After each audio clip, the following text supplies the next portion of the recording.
How you doing, Mr. DJ? Back on the 70s YouTube channel. Let's get on with Billboard's Hot 100. Got it up here on the desktop. And the date of this Billboard, the last week of February 1972. But let me find the place the song I'll talk to you about. Here we go.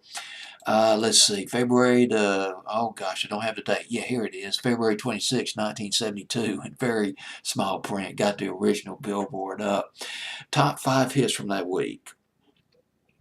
Down by the Lazy River by the Osmonds at number 5.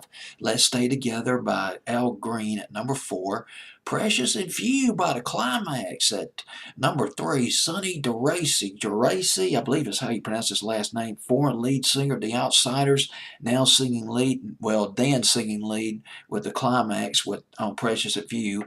Hurting Each Other by the Carpenters at number 2. And Without You by Harry Nilsson. Got that high range, almost up there with Mariah Carey.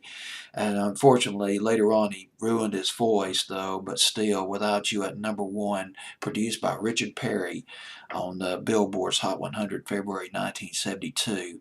Song I want to talk to you about. I love the obscure records, really obscure records, songs that did not make top 40 particularly.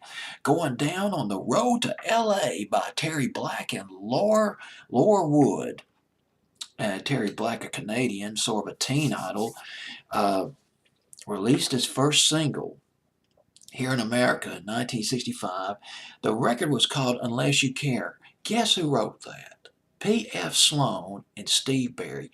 Two hotshot songwriters and producers back in the 60s, even going into the early 70s, producing hit records by the Grassroots, and P.F. Sloan wrote Eve of Destruction, which was co-produced by P.F. Sloan and Steve Barry, and both of those guys, they teamed up and wrote Secret Agent Man, covered by Johnny Rivers, 1966.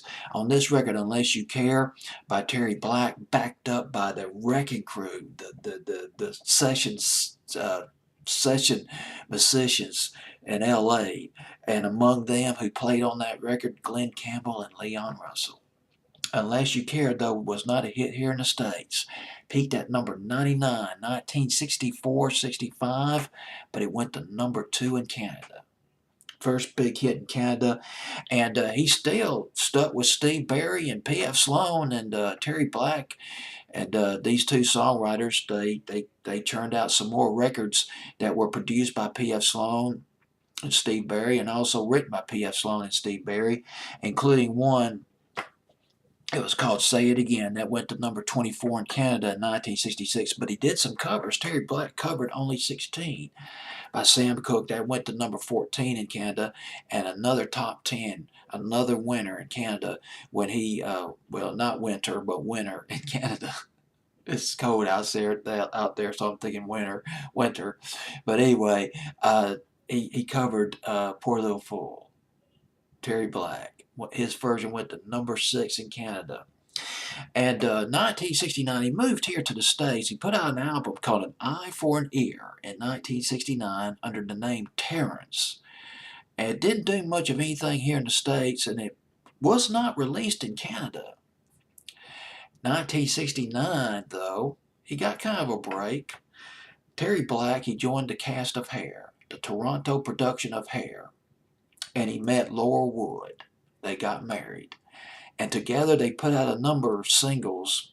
None of them got really big here in the States, but they did put out a number of singles for about 10 years, and one of them was Going Down on the Road to L.A. Got a little country, got a little blues on that record, but really not commercial enough to go top 10. It peaked at number 57. But on Billboard's Hot 100, the week of February the 26th, 1972, Going Down on the Road to L.A., moves up a healthy notch from 87 to number 74.